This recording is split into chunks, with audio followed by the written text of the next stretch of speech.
Hello, hello. Hello, everyone. Thanks for joining us today on Tuesday. So not Tuesday at 1, so not our normal day, not our normal time, but we were away. So we're happy to do this today and bring to you guys an awesome topic. So today we're going to talk about something that we launched actually almost 2 years ago. So we've launched it quite a while ago, but it's actually been around since 1876. Wow. Yep. 1876. And just now we are seeing so much about this in the spotlight, in the media, with high-end physicians, with prominent health leaders. So it only took 150 years to start trending? Sure. Pretty We're crazy. in the right place at the right time. Pretty crazy. But we knew how powerful and important this product was to bring to the masses. And we're just so excited to hear how it's getting bigger and bigger and bigger. So today, here we are talking about our beloved methylene blue. Okay, so most of you or some of you might know about methylene blue. Some of you may already be taking our methylene blue. And then maybe you've never even heard of it. You're like, what on earth is this stuff? Well, we're going to give you all the details today. So, I mean, to start off, if you guys don't already subscribe to our channel, please do. It helps us. It helps you. We bring you guys lots of quality information. Every week we do a training like this. Not just subscribe, but like everything. And give us comments, give us feedback. We use it. We appreciate it. It helps us grow. It helps us, improve also. And it helps us help you. And interact. Yes. Love interaction. So as we're talking to, if you have specific questions pertaining to the topic we're talking about, you can also type them in and we'll get to as many as we can. So to start off, I just want to say, like, the amount of feedback that I get about methylene blue, the emails that I receive on a daily basis are pretty amazing. And just the comments on our post about the benefits and how people feel. And I just wrote some down. I mean, you feel plugged in, a sense of focus. Methylene blue has given me a noticeable bump in my cognition. I do not feel as brain foggy as I have. This person says, I did not feel it like I expected, but I believe in what it's doing to help my brain stay sharp. And sometimes that's my case. Sometimes when I take it, I don't necessarily immediately feel something, but I know what I'm doing. And I know how powerful it is and how also important it is for my health, my brain, the whole shebang. So let's start back. We have a lot to talk about. So Dr. Ryan is really going to go into detail, but we're also going to try to bring it back, I guess somewhat dumb it down so it's not so scientific. But if you are those sciencey nerds out there, like Dr. Ryan is, we're going to hit home on that charge as well. So back to the basics. We talk about mitochondria and how methylene blue really helps the mitochondria. But let's start with what is mitochondria? What does it do? And then we can lead into how methylene blue. Yeah, totally. We'll do that. Absolutely. I'm so distracted. What I'm looking at is my computer and your comments. So I love it. Already the board is blowing up. This is great. But to your point, though, almost 2 years ago, we launched this.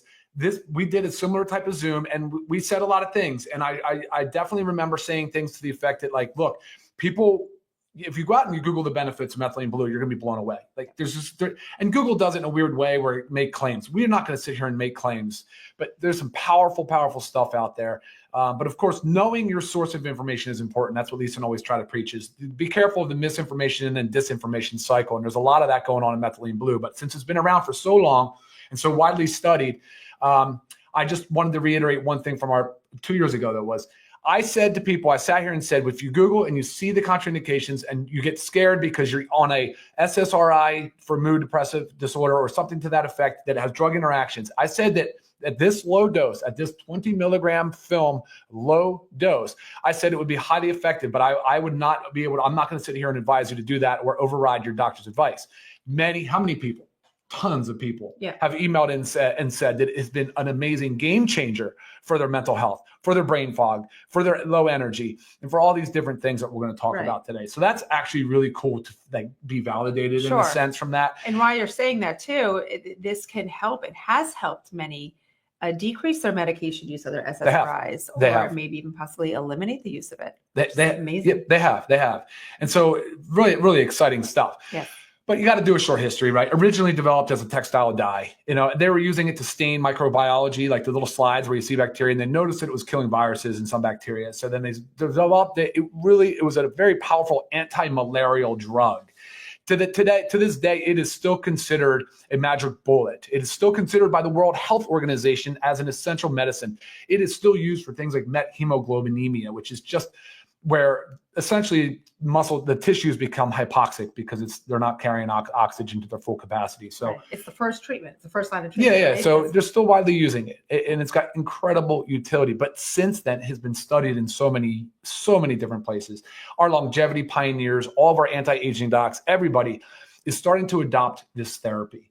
And it's been fun and exciting. And we were an early adopter even just 2 years ago. Now more companies are offering it, but still, you look around it and see there's still such a world of explosive growth on methylene blue. Sure. And people are just having a blast with it. Yeah. But we do need to really understand it. We do need to be responsible with the use because there are some things you need to watch out for. So we'll cover some of those today. Okay. So what did you say we want to do? Back to it. Sorry, that's maybe. It's great. Mitochondria.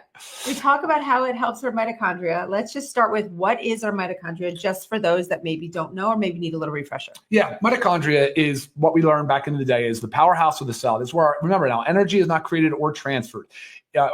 Created or destroyed. It's transferred. So in the mitochondria, that's our energy powerhouse. That's where the cell is getting the energy it needs to carry out its duties, its functions. And what we need in that mitochondria is for the electron transport chain. That's the complex set of reactions that occur. We need that to be operating at a very efficient level. It operates very efficiently at a young age, and over time it starts to break down. And methylene blue is very, very unique in its application for mitochondria health because it is a redox agent, which means it both does reduction and oxidation reaction. So it is electron donor and an electron sort of recycler or receiver. And I want to use this metaphor of sort of a train. I'd used it before and I kind of liked it. And it's a train going down the tracks. And remember, energy is not created nor destroyed. So the train is burning coal to generate forward motion and energy. So it also is burning and creating lots of toxic byproducts or waste. And that's in the form of the smoke and the soot that's coming out. And those are the byproducts in our cells that over time, our body gets less and less efficient at wiping out and cleaning up. Okay. So not only does methylene blue donate to the energy reaction, it's an input. It can donate an electron and actually feed the cycle and optimize the cycle. But it also acts as a potent antioxidant and cleans up our cellular waste after aerobic respiration. That's so key. So in a science way, it can make sense to everybody in the sense that, look, there is a trade-off. It's got to be like, I love the antioxidant component to it. 100%. I think that's just really, really cool. So. Right. And like I said, cellular waste. Like we need to continue to clean it up. And if that is declining as we age, just natural, we got to support it. And remember, cellular waste can be oxidants. Those are your reactive oxygen species. Those are your free radicals. Those are the things that left unchecked when they accumulate beyond too high levels. And they are normal. They are absolutely normal, and they're created in everyday use from exercise and our exposure to pollutants and some of the different things we do. But when you let them go unchecked and get too high, they can cause damage to our lipids, to our DNA, to our protein. Right. And that stuff can be irreversible. And that is sort of the cascade that will start to lead down the road to cancer, to some of these metabolic neurodegenerative diseases, which we'll talk about, Alzheimer's and Parkinson's today. We'll talk about these things. That's where the insult it happens. Yeah. That's where it can kind of begin. Yeah. So. And I mean, we all know somebody or most of us know somebody that is either suffering from some neurodegenerative disease or and especially we talk about the caregivers. I mean, how difficult this is. My aunt suffers from pretty bad dementia and, it's debilitating and it takes a toll on the whole family. Yeah. So there's just, and this is not just, technical. This is not paper fell. This is not just for, if you want to say treatment, of a condition. This is really used. This needs to be used by everybody as a preventative measure. Like, and you were saying, I mean, athletes. Oh yeah, definitely. On the endurance side for sure. Right. So athletes can use it before they're going for endurance or for increased output. The more metabolically healthy that you are, the less you need to take methylene blue. You don't need it every day. But if you're metabolically dysfunctional, you're going to need methylene blue pretty much on a daily basis. Right. And depending on what dose you want to land on. But yeah. Yes. I've actually had people say, ask me if they can take it every day. They say they've noticed how it really has helped with their depression, their anxiety. But the days that they are not taking it, it comes right back. I said, yes, Your body is needing this. You need this. So take this every day. So just, yeah, good example there. Okay. So because neurodegenerative disease this is a big one for it. Yeah. Let's just kind of talk Yeah, about let's that. dive into that. Dementia, For sure. Alzheimer's, Parkinson's. So exactly. So remember what I said about the mitochondria in the powerhouse of the cell. So the brain is a high energy demand center, right? So it's highly concentrated with mitochondria. So you're talking about the brain is 2% of our body weight, consumes about 20% of our energy. It's a big one. You also have the heart. You have the big organs like the liver. You've got testes, so you have your sperm and your eggs. So we're talking about fertility, but in the brain, it's very, very important. And so when you look at these neurodegenerative diseases and the breakdown that happens, I mean, there's a lot of promise, a lot of benefit now coming from methylene blue in those particular areas. So, the way it works too, it also increases some of our neurotransmitters, serotonin, dopamine, norepinephrine. It acts, and this is sort of one of the contraindications, but it acts as an MAOI. That's kind of a drug class. It's got a monoamine oxidase inhibitor, but it basically slows the breakdown of those neurotransmitters, increasing in concentration. So if you're on an SSRI that increases serotonin, they say that the concern would be too much serotonin. Right. And it could cause serotonin syndrome. I'm telling you right now, and all the evidence supports that at 20 milligrams oral dose, that is not a real risk. Right. Because typically when you Google it, right, look it up, it's with the studies are with high doses. And intravenous dosing. Yeah. A lot of times you go to a functional medical clinic or they do methylene blue IVs. I mean, these are super high doses directly into your bloodstream. So that is not what this is. This is 20 milligrams. So it's the lowest effective dose. So like Ryan said at the beginning, not only do we feel like this is safe, it's also effective for everyone. Yeah. And as far as the brain goes, remember, the brain is very, very, very difficult to treat. Drugs on the market have a hard time with it. The brain and the spinal cord make up our central nervous system. Right. And there's a blood-brain barrier that is very protective, right? For obvious reasons. Methylene blue, though, has both fat-loving and water-loving properties, and it's also a very small molecule. Methylene blue readily passes the blood-brain barrier, and it can highly concentrate in the brain's mitochondria. So that is also another reason for so much of this interest and study in it for brain health as well. So, and that's of course what we're looking at with neurodegenerative diseases, with Parkinson's and Alzheimer's, you're really focused on what's going on here with our tau proteins and some of these other beliefs. And, they're working through it. It's obviously they're having a hard time treating it though. Sure. And again, I think we're on the early phase of it because people, it takes 15 to 20 years before a bad lifestyle habits before that kicks in. And how many people have we seen that are living? 75% of people are overweight or obese, and there's a big wave of neurodegenerative disease heading our way. Coming. Yeah. Which is sad and scary. I mean, so scary. We have to be aware of it. We have to be proactive. This is not just to be methylene blue is not just to be reactive, right? Again, something's going on, so we react and we take something. We need to be proactive about our health. That is one of the main things that Live Good in general is all about, but so important with methylene blue. So I'm going to put it in the water just so we can see. Let's do it. Yeah. I'm sorry I didn't do that in the first place. So tell them that's the foil. So it comes in a foil. So if you don't know, that was empty. You open it up and here's all your strips. Okay. You have 15 strips. Because as designed, not necessarily taking every day, but again, if you're in a state where decline and you really need it, take it in every day. Our prices are so affordable; it doesn't matter regardless. Yeah, buy 2 boxes. And we were going to talk about that at the end, how to maximize the use. But right. So, I mean, actually, our CEO Ben just did a post about where he was showing several ways to take it. Mm-hmm. This is one way. Some people do drink it in water. The goal is, it can make your mouth very blue. So if you haven't done it, warning: your mouth, your teeth, your gums, your tongue will be very, very blue. Blue tongue. So some people like to do it this way because it helps avoid, but really you would love it to dissolve in your mouth, right?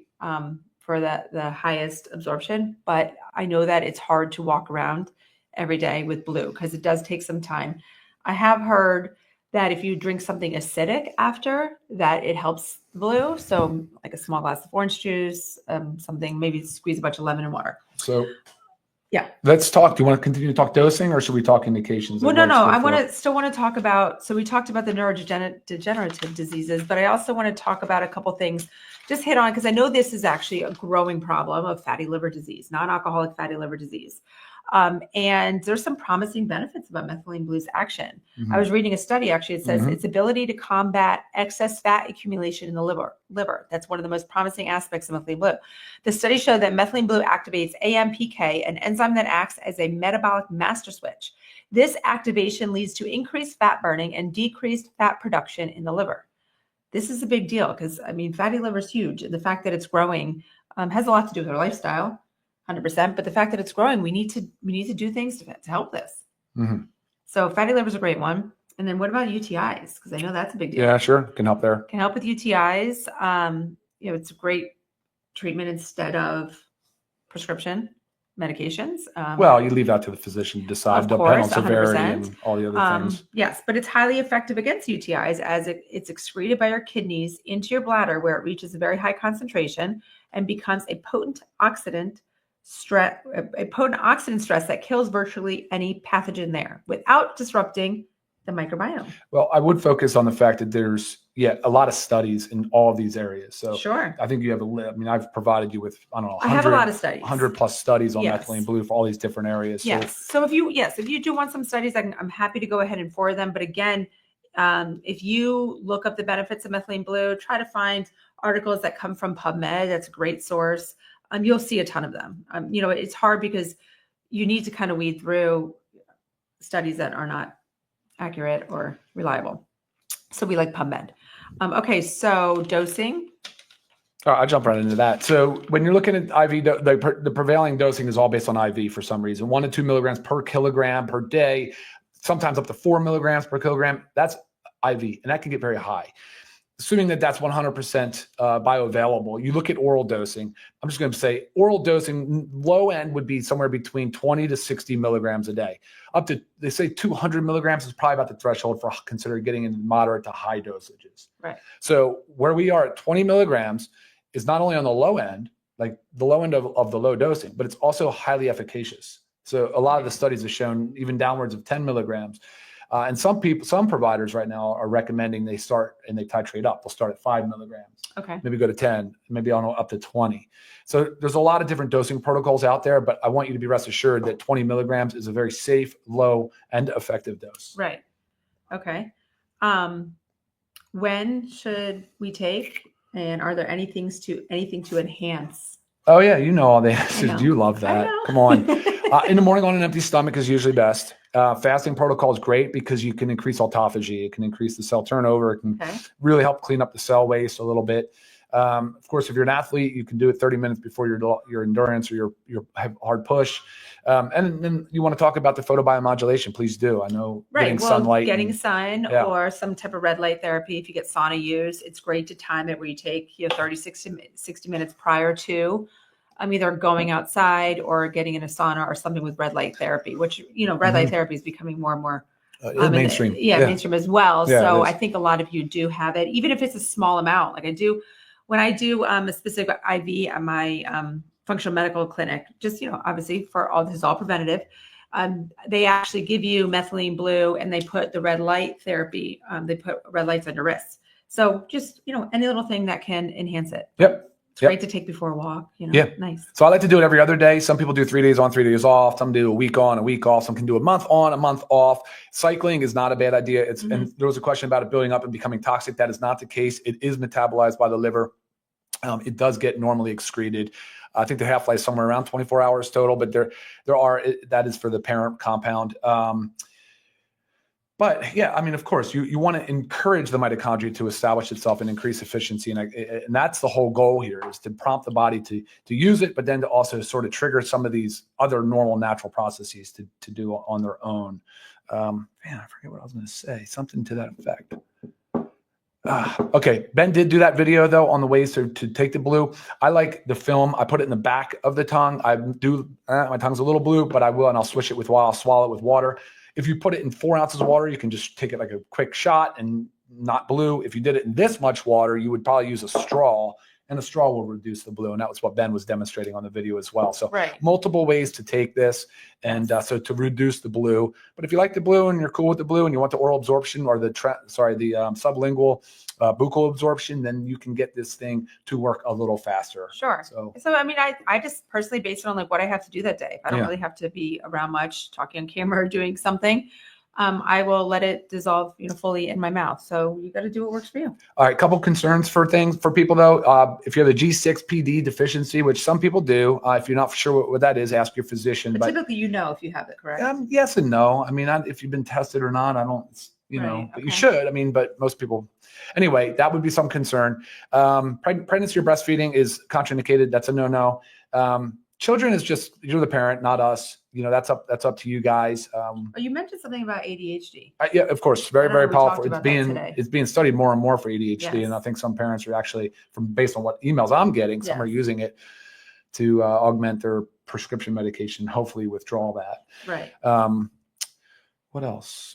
Oh, so the drug interaction with SSRIs or SNRIs and being careful with that. Like I said earlier, the 20 milligrams oral dose has shown more benefit than risk as far as like worried about serotonin syndrome. However, I am not your physician. I cannot give you medical advice. This is something you should clear by your doctor. If you are on an SSRI or an SNRI or an MAOI, you definitely would want to let them know that you're either using or considering using methylene blue. And if they haven't heard of it, I mean, bring the research and communicate that the studies against it with being on the medication have to do with high doses and how low this dose. So again, dosing is very important when it comes to that. It really is. And what about USP?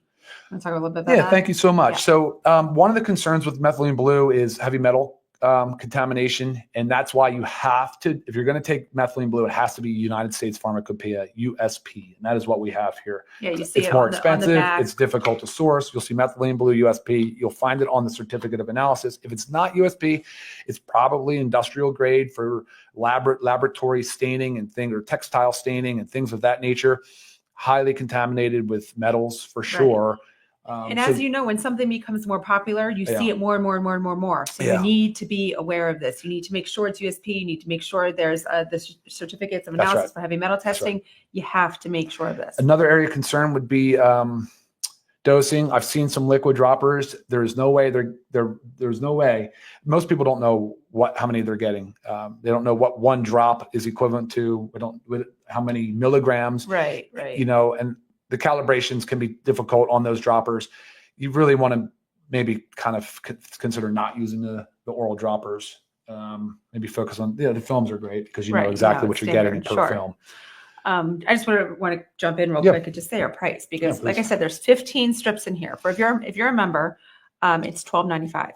That's crazy, pretty insane. And if you're not a member, our retail price is $19.95. Still pretty crazy. So that's for 15 strips. And like we said, we like to alternate. So this would get you about a 30-day supply or a month supply. But if you need it every day, guys, it's 2. I mean, not a big deal. The studies are, again, it's so promising that if you're spending the $30, $40 a month to be able to take it every day, just try it for yourself. You will see. I do see some things about staining. It's funny. I did have a friend that when she took it was a college friend. She sent me a picture and she had just started with Invisalign. She wasn't wearing her Invisalign, but when you do Invisalign, sometimes they put those little things, the sticky things on your teeth to help the adjustments. And those things were like bright blue. But throughout the day, it went away. It didn't stain it, but it just took a little longer in those areas to go away. But it's always a great thing if you have, veneers or anything like that, just talk to your dentist. Yeah, exactly. So I just wanted to, I know we'll wrap it up here shortly, but I want to run down a few things. We talked about the mental mood capacity, its ability to increase or raise the mental, some of the neurotransmitters, right, that are typically involved in mood regulation. We talked about energy efficiency. We've talked about how it can help with brain fog and fatigue. I know we sort of mentioned detoxification, but it is an important part of our detoxification pathway because, again, the liver being a high energy demand center.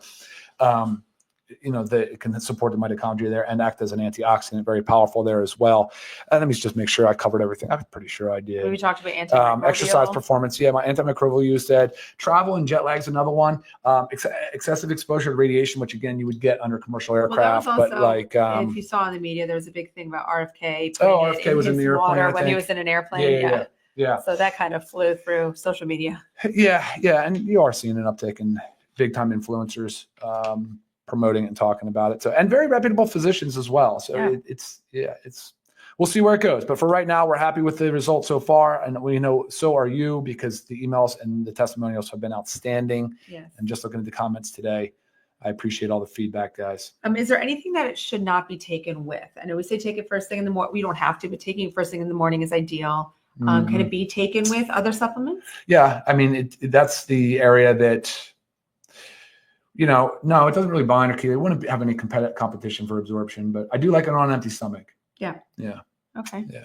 Awesome. Yeah. And personally, I either go from taking it every other day, and sometimes if I know I'm like, so example, just this weekend we were away for 3 days with both our girls in a volleyball tournament. It was lack of sleep. It was a lot. So I decided to take it those 3 days in a row. So now I'll just take a few days off until I get back on my cycle. So, play around with what works for you when you need it. Again, if you have a condition that this really supports, taking it every day is very beneficial. And as a preventative measure, we take it on and off, some format that works for you. Yeah, absolutely.